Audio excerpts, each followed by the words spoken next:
कृष्णाभ्यां नमः। श्रीरामानुजाय नमः।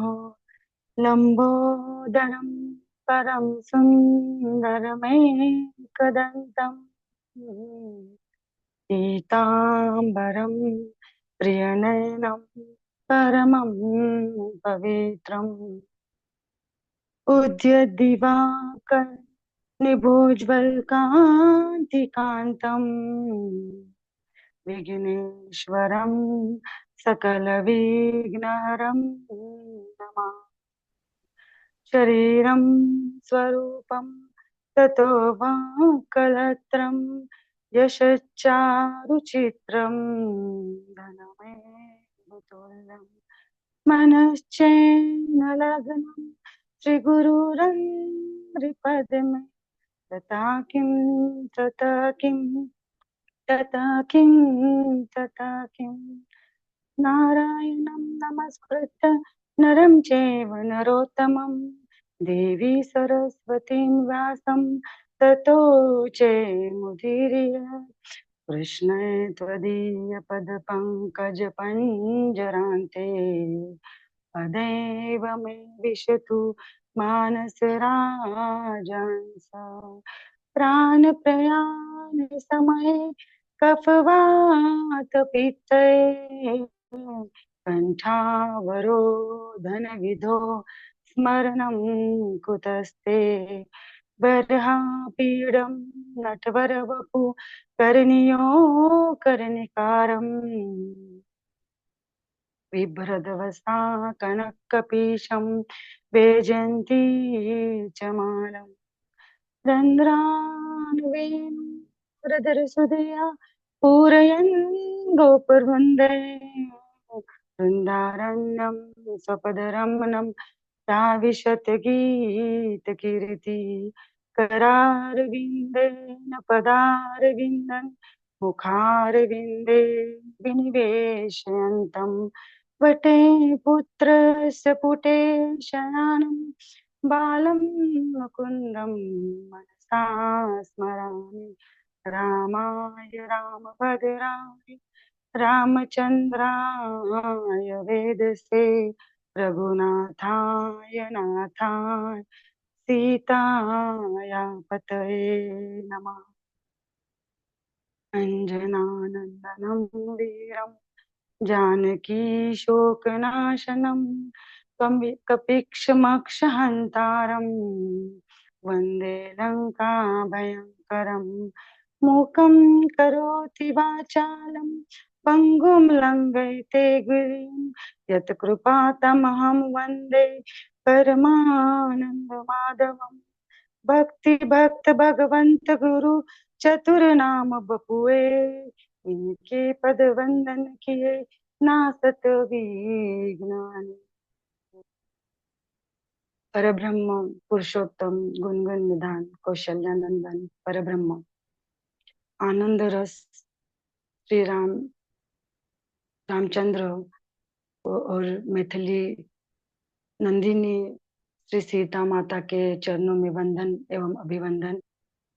समस्त श्री राम कथा अनुरागी कोटि कोटि नमन।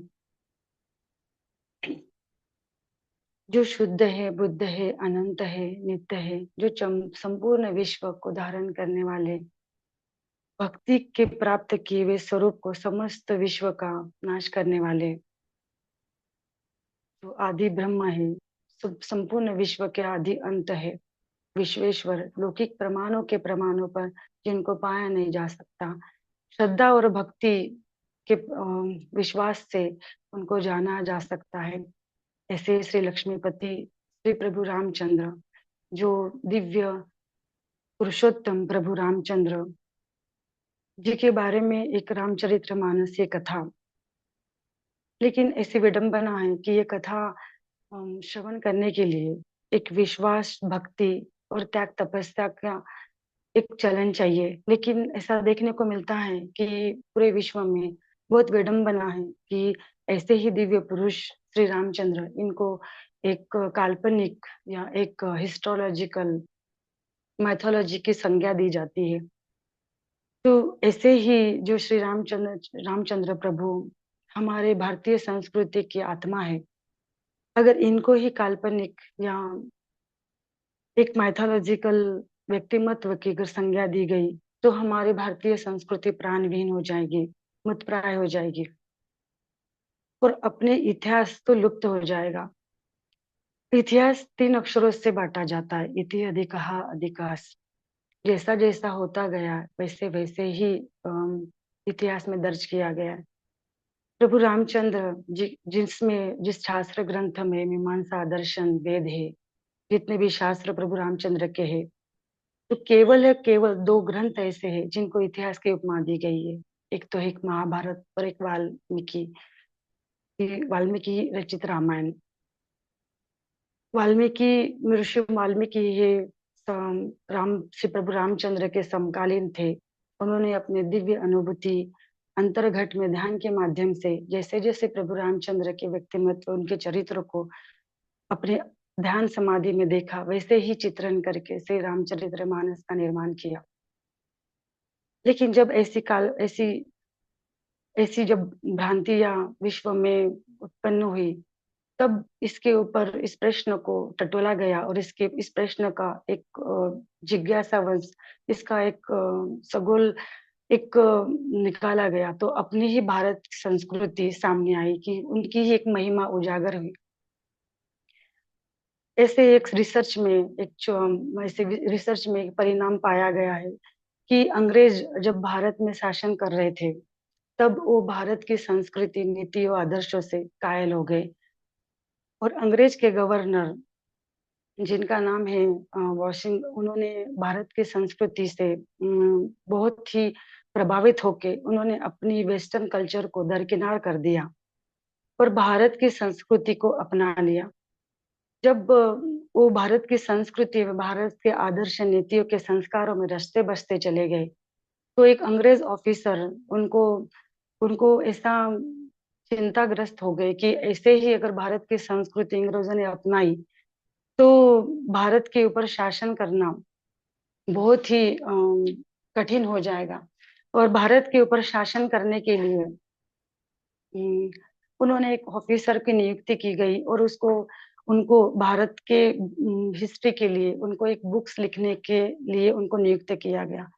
जो अंग्रेज ऑफिसर जब भारत में आए और उन्होंने भारत के बारे में कुछ जानते ही नहीं थे, भारत की महिमा के बारे में उनको कुछ भी अवगत नहीं था, लेकिन जब भी उन्होंने मतलब ऐसी मनगढ़ंत कहानी भारत के बारे में एक बुक लिखी, द हिस्ट्री ऑफ इंडिया, उस बुक में भारतीय संस्कृति को अनपढ़ गंवार लोगों का काम और हमारे ग्रंथ को मनगढ़ंत कहानियां, हमारे महापुरुषों को काल्पनिक व्यक्तिमत्व की संज्ञा दी गई। और ऐसी भारत एक देश ऐसा है कि साइंस और टेक्नोलॉजी से उन्मत्त है। उस भारत को अनपढ़ सपेरे लुटेरों का देश, और एक ऐसे ही भारत के बारे में उस बुक में लिखकर ऐसी भ्रांतियां विश्व में फैलाई गई। जब अंग्रेजों के ऑफिसर भारत में आते थे, मतलब कोई भी ऑफिसर जब भारत में नियुक्त किया जाता था, तब उनको ये बुक मतलब कंपलसरी पढ़ने के लिए अंग्रेज शासन ने उसको कंपलसरी कर दिया। और जो अधिकारी भारत में आते थे, तभी ये बुक पढ़कर भारत के आदर्शों के बारे में, भारत के संस्कारों के बारे में भ्रांतियां लेकर ही भारत को अनपढ़ और गंवार, भारत की संस्कृति के बारे में ही उनकी बहुत सारी भ्रांतियां होती थी। लेकिन ऐसी कुचाल जो अंग्रेजों ने चलाई अपने ही अंग्रेजों के लिए, अगर ये अंग्रेजों तक ही सीमित होता तो बात भी थम जाती। लेकिन इसके कुछ विडंबनाएं है कि हमारे भारतवासी भी इसके मुस्पाय हो गए, और इसे आहार जाके उन्होंने भी इस संस्कृति को अपनाया। वेस्टर्न कल्चर में रचे बसे जो हमारे भारतवासी है, उन्होंने भी उसको स्वीकार किया, और हमारे दिव्य पुरुषों को ये जो शास्त्र ग्रंथों को एक काल्पनिक, एक मिथ्या ऐसी संज्ञा दी गई। माइथोलॉजी ये शब्द संस्कृत से ही मिथ्या अर्थ होता है, जो एक झूठ, असत्य, काल्पनिक, झूठ का पुलिंदा इसका अर्थ होता है।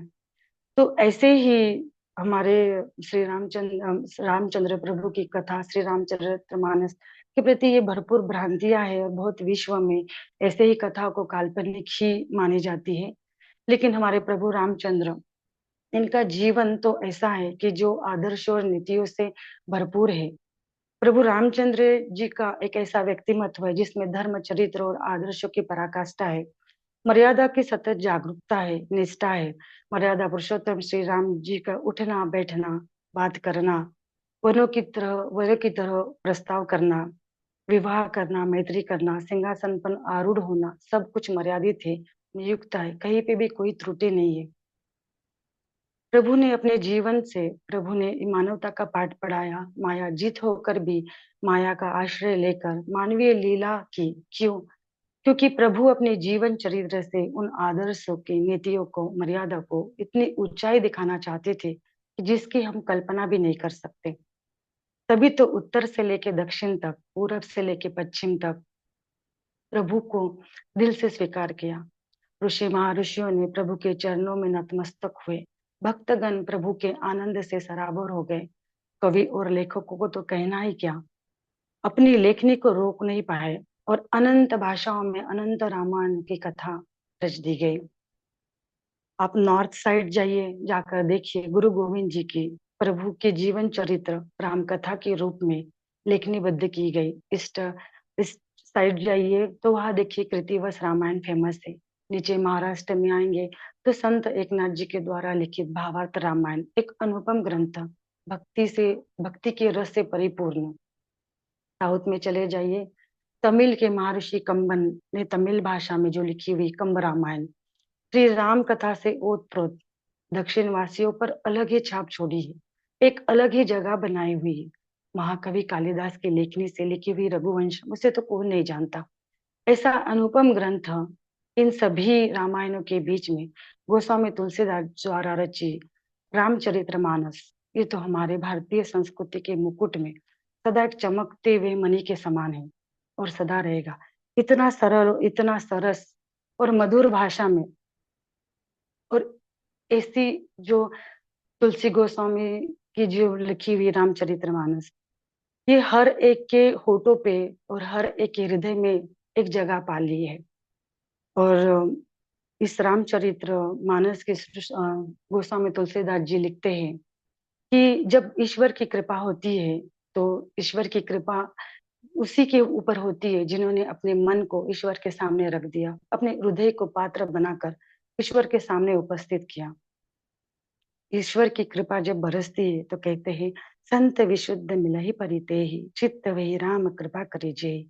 कृपा तव दर्शन भयो तव प्रसाद सब संशय गो। अति हरि कृपा जाहि पर होई पाव देहि मार्ग सोई।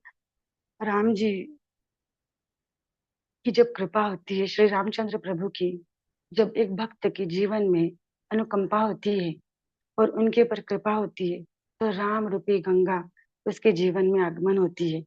और तुलसी गोस्वामी दास जी राम कथा की महिमा गाते हुए कहते हैं, मंगल करनी कलिमल हरनी तुलसी कथा रघुनाथ की गति कुर कविता सरत की जो सरित पावन पाथ की। ये कथा कल्याण करने वाली, कलयुगी के पापों को हरने वाली और अनंत है। चरितम रघुनाथस्य शतकोटि प्रविस्तरम एक एक मक्षरम पंसा महापातक नाशनम। कहते हैं कि रामचरित्र मानस के एक एक अक्षर हे महापाप को पातक करने वाली, इस मनुष्य के भवसागर, इस महा कलयुगी भवसागर में पार करने वाली। रामायण का अर्थ कहा वो समय तुलसीदास जी कहते हैं, श्री रामस्य चरितान्वितम् अयनम् शाश्वतम् श्रीराम अय्यते प्राप्ते येन तद् रामायणम्। राम, रामायण का अर्थ है कि राम जी का घर, जिसमें राम जी अपने सहपरिवार से वहां पे विख्यात हैं, वहां पे निवास करते हैं। और रामायण के द्वारा ही श्री रामचंद्र की कृपा को पाया जा सकता है। हमारे जीवन में उनको दर्शन हो सकते, मन की आंखों से और श्रद्धा के नेत्र से बुद्धि के पात्र को जब हम संजोगते हैं और प्रभु के सामने उपस्थित करते हैं, तब उनमें श्री राम रूपी गंगा से हमारा जीवन भी ओतप्रोत हो जाता है। कथा का अर्थ है कि का माने आनंद और था माने स्थापना। तुलसी गोस्वामी जी ने रामचरितमानस में 7 खंडों में विभाजित किया है। बालखंड, अयोध्या खंड, अरण्य खंड, किष्किंधा खंड, सुंदर खंड और लंका कांड और उत्तरकांड। रामचरितमानस की ये जो कथा मन रूपी संशय को निवारण करने वाली है। गोस्वामी तुलसीदास जी कहते हैं कि राम कथा की ताली जब बजती है तो संशय रूपी पंछी उड़ जाते हैं। जब तक ये वृक्ष रहेगा तब तक पंछियों के आने की संभावना रहती है। राम कथा एक ताली का भी काम कर, जब पंछियों को उड़ाना होता है तब ताली बजाते हैं। तो राम कथा एक ताली बजाने का और कुल्हाड़ी का भी काम करती है, कि जो वृक्ष को ही समूल काट देती है। तो ना रहेगा वृक्ष, ना रहेगी संशय रूपी कथा। तुलसीदास इस कथा के तो हमारे देवादिदेव महादेव भी दलायित रहते हैं। तुलसीदेव गोस्वामी जी से एक बार एक सज्जन ने पूछ लिया कि राम कथा तो काकभूषुंडी भी सुनाते हैं। तो तुलसी गोस्वामी दास जी कहते हैं कि हाँ, तो गृहस्थ कहते हैं कि काकभूषुंडी कथा सुनाते हैं और सुनने वाले भी शायद काकभूषुंडी ही है। तब तुलसी गोस्वामी जी कहते हैं कि नहीं, कथा जरूर बोलने वाले काकभूषुंडी ही, लेकिन सुनने वाले और ही है। तब गृहस्थ पूछते हैं कि काकभूषण की कथा कहने वाले और सुनने वाले कोई और। तब एक शिव जी का एक छोटा सा माध्यम से तुलसी गोस्वामी जी रामचरितमानस में विख्यात करते हैं कि एक बार शिव जी पार्वती माता से संवाद कर रहे थे और कहते हैं कि जब पार्वती माता से कहते हैं कि जब आप सती रूप में थे और आपने अपने देह का परित्याग किया था, तब मैं विवल हो उठा और सुमेरु पर्वत से मैं जब भ्रमण कर रहा था, तब मैं एक कौतुक देखा। पार्वती माता बहुत जिज्ञासा रूप से पूछती है, आपने क्या कौतुक देखा? तो प्रभु शिव जी कहते हैं कि मैंने देखा कि काकभूषुंडी कथा गा रहे थे। पार्वती माता कहती उसमें कौन सी नई बात है, काकभूषुंडी कथा गाते और काकभूषुंडी ही कथा सुनने वाले होंगे। तो शिव जी कहते कि नहीं, ऐसा बिल्कुल भी नहीं था। कथा तो काकभूषुंडी गा रहे थे, लेकिन सुनने वाले मराल हंस के रूप में सब सब कथा को श्रवण कर रहे थे। तो पार्वती माता कहती है कि प्रभु, आप तो राम कथा के बहुत पिपासु है, आप तो राम कथा के रस के अनुरागी है, तो आप जरूर वहां पे गए होंगे। काकभूषुंडी ने आपका अभिवादन किया होगा, आपको मान दिया होगा। तो शिव जी कहते हैं कि नहीं, मैं तो ऐसा कभी कर ही नहीं सकता। हाँ, लेकिन मैं कथा सुनने के लिए जरूर गया था। तो पार्वती मैया पूछते फिर आपने कथा कैसे श्रवण की? तो शिव जी कहते हैं, प्रभु कहते हैं कि मैं धरू कुछ रूप मराल, कि मैंने मराल का रूप धारण किया और मैंने बहुत आनंद से अपनी प्रभु की कथा सुनी। पार्वती माता पूछती है कि काकभूषुंड जी तो कर्कश वाणी कहते हैं, फिर आप तो हंस मराल कहकर कर्कश वाणी कैसे सुने और आपको वो मीठी कथा कैसी लगी? तो प्रभु शिव जी कहते हैं कि यही तो मेरे प्रभु की कथा की आनंद है, कि कोई मीठी वाणी, कोई अच्छे व्यक्तिमत्व का धनी है, अगर वो प्रभु की कथा कहते हैं तो वाणी सरस और मधुर लगेगी। लेकिन कोई कर्कश वाणी भी मेरी राम कथा कहती है वो मीठी लगी, तो ये मेरी प्रभु की कथा है।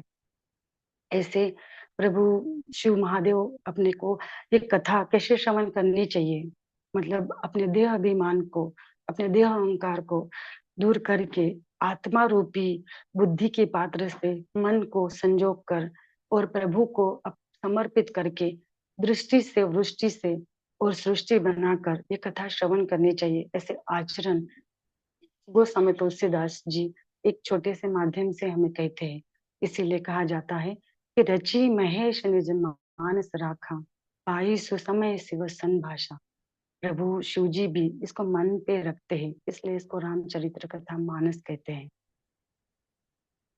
राधे राधे गुरु जी।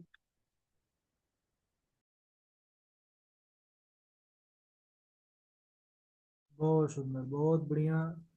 रामचरित्र पर नेति जी का ये प्रथम वक्तव्य हुआ, लेकिन बड़ा अद्भुत, बहुत ही एकदम रामचरित्र की गहराई में जा कर के, और आपने बड़ा भाव और सुंदर जानकारी के साथ सबको यह कथा का लाभ प्रदान किए हैं। बहुत बढ़िया। राघवेंद्र सरकार की कृपा बनी रहे। जितने लोग जुड़े हैं सभी बड़े प्रसन्न हुए। विशाल जी हमारे अद्भुत वक्तव्य लिखते हैं, और बिंदु शर्मा जी बहुत सुंदर, पावनी जी, है ना, एस के दुबे जी, सभी लोग बड़े प्रसन्न हैं। बहुत अच्छा।